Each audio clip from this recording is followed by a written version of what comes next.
Алмазбек Шаршембеевич, чынында мен счетный палатаны өткөн жылы деген аябай критикаладым белем, бирок бул жылы абдан чоң жумуш жасалыптыр да. Бул үчүн силерге чоң ыраазычылык билдириш керек, мен ойлойм мамлекет. Менде мындай суроо да, күч түзүмдөр менен сиздерде кызматташтык кандай деңгээлде жүрүп жатат? Укук органдары менен, тиешелүү укук органдары менен. Элвира Жакалбековна, негизинен биз ар бир субъектиге аудит жүргүзгөндө жыйынтыгы менен отчет түзүлүп, анан кеңештен карайбыз, эсептөө палатасынын кеңешинде. Ал жерде эгерде ушундай укук же мыйзам бузуулар болсо, ошолор боюнча биз укук коргоо органдарга беребиз. Алар менен тыгыз байланышты иш алып барабыз. Ай сайын, квартал сайын алар менен орусча айтканда акт сверка деп коебуз. Биз такташып турабыз, канчасы ишке ашырылды, канчасы сотко кетти, канча иш токтотулду, канчасы бүгүнкү күндө мындай териштирүү жүрүп атат депчи. Ал боюнча азыр эле окуп кеттик элек.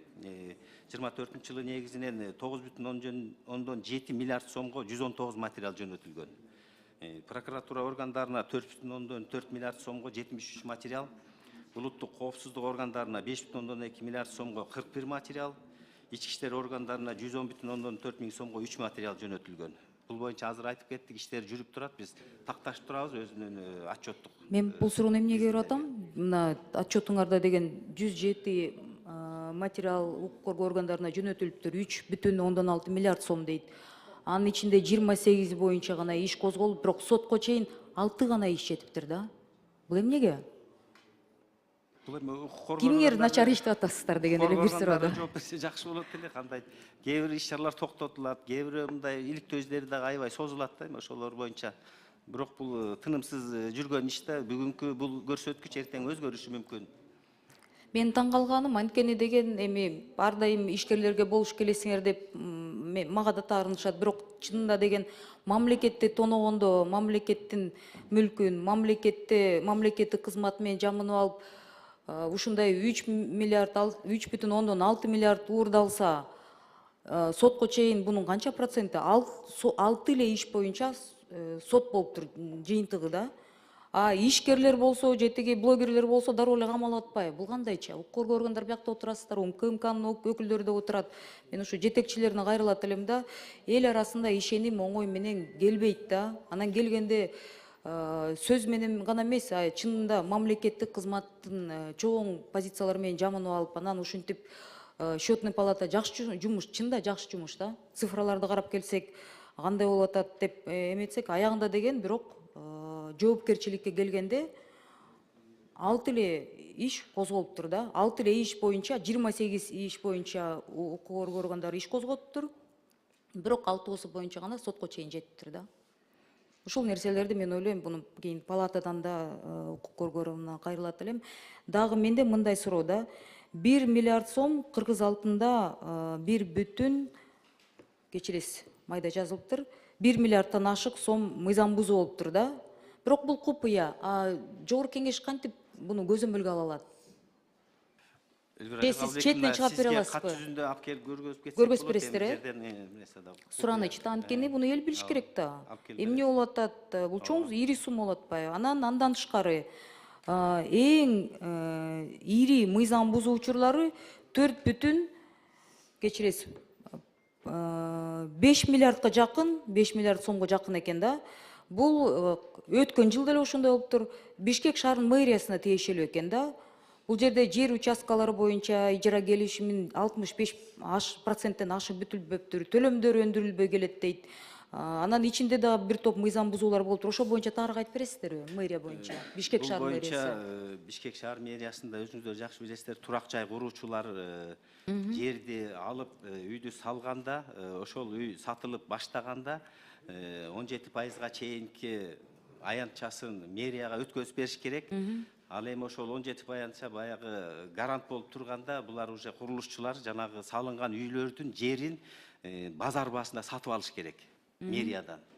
Бирок эмнегедир ушул иш көмүскөдө калып калган, бүгүнкү күндө аз эле курулушчулар сатып алган, калганын баары мындайча айтканда квартиралардын баарын сатып ийген, жанагыдай 17%га чейинки гарантийни Бишкек мэриясы алганда эмес, тигилер квартираны сатып. Анда убагында деген ошол мэриянын кызматкерлери көз жумуп сговорго барган турбайбы? Ошондой болгон. Ошондой болот. Ошол кызматкерлерди азыр тапса болбойбу? Бүгүн эми Бизге азыркы мен эмнеге кечиресиз Алмазбек Шершенбиевич, эмнеге бул суроону берем? Биякта отурган депутаттын мен ойлойм 100%-ине мага да ошол каттар келген да, ошол жерлер үйлөр боюнча тызылдап албай куштар калды. Элбир Ажалабовдун бул боюнча ушул 2 жылдык аудиттин жыйынтыгы менен бүт материалдар улуттук коопсуздук кызматына өткөрүп берген, чогуу иш алып барып атабыз. Бул Айбек Жанышбекович дагы бүгүн барып ошол боюнча жана думи деп коебуз, баягы муниципалдын ишканасын реорганизация кылып, баарын инвентаризация кылып чыгарып атат. Ошол 9 миллиарддын ичинен 4 миллиардка жакыны уже ордуна коюлду. Коюлуп атат уже. Анан бул боюнча иш алып барылып атат. Аягына чыгабыз деп Буюрса. Так, андан тышкары 121 миллион сомдон ашуун каражат боюнча бул троллейбустар, анан муниципалдык автобустар боюнча да субсидиялар тууралуу реалдуу таш көлөмүн эске албай бөлүнүп калганбы, мен ошол жагын түшүнбөй калдым да.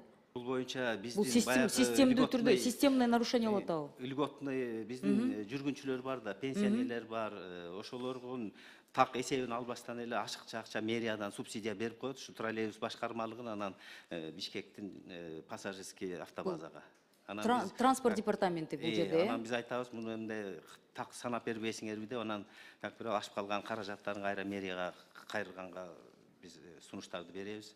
Так эсеп жүргүзүлө деп. Ашыкча берип кетет да, жана льготниктерди ташыган үчүн.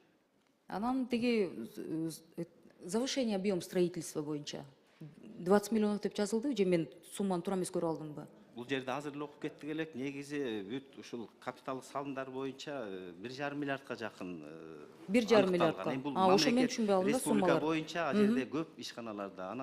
Анын 700 миллион ордуна коюла турган болсо, 400 миллиондой уже ордуна коюлду. Бирок бул эми эртең дагы коюлат, бүрсү күнү коюлат. Бул коюлчу нерсе үзүлбөгөн процессте кете берет. Бул текущий. Дагы эле ордуна коюлат. Анан бюджеттин резерви деп 9,5 миллиард сом санап бериптирсиңер да? Кошумча резервди эсептептирсиңер да? Бул каражат эмне? Тиги аренда земли, мүлк сатуу же төлөмдөр эмне жагынан? Биз азыр эле айтып кеттик эле ушу мамлекеттик Силер жалпы айтсаңар, именно Бишкек шаары боюнча айтсаңыз, эми мен Бишкек шаарынан шайланган депутат катары сурап атам да. Биз жанагы айтып атпайбызбы, Кыргыз телекомдо, бөлөк ушундай мамлекеттик ишканаларда көп негизи каражаттардын баарын учетко алган эмес да. Биз барганда ошонун баарын базар баасына келтирип, учетко коюп бергенде ушу резервтерде эртең бүрсү күнү эми мамлекеттин активи канчалык чоң болсо ошончолук инвестиция келет да. Биз ошолордун баарын бухгалтерский учетко алдырып атабыз, базар баасында баалап. Эми бул боюнча иш токтолбойт да, туурабы? Жыла берип боло берет дагы барган жерлерин карап. Мындай да, силер деген, как это, в системе, там, в животном мире есть там санитары леса, наверное, силер ошол болуш керексиңер. Негизи бирок деген ушундай чоң жумуш аткарылгандан кийин мен ойлойм, укук коргоо органдары буну аягына чыгып, бир тазалана турган парламентте мисалы саясатка уурулар келбесин деп мына УКМКнын орун басары чоң жакшы мыйзамдап келип атат да. Негизи жакшы келечек муңдар үчүн бул жакшы мыйзам. Бирок тазалануу өзүңөрдөн башталыш керек. Мамлекетте иштеген адамдар, муниципалдык кызматта иштеген адамдар, жалаң эле депутаттар тазалайбыз деп отурат, чоң кызматтагылар тазалайбыз деп, бирок арасында деген 6 президентти алмаштырган, ар бир тиги министрлерди, миңдеген депутаттарды алмаштырган орто звенодо ушинтип ушундай системдүү бузуулар калып кетсе, анда биз эч кандай жыйынтыкка келе албайбыз деп мен ошол боюнча аябай өкүнөм да. Ошондуктан сураныч, укук органдары менен жакшылап иштеп, ушуну аягына чыгарыңыздар. Рахмат.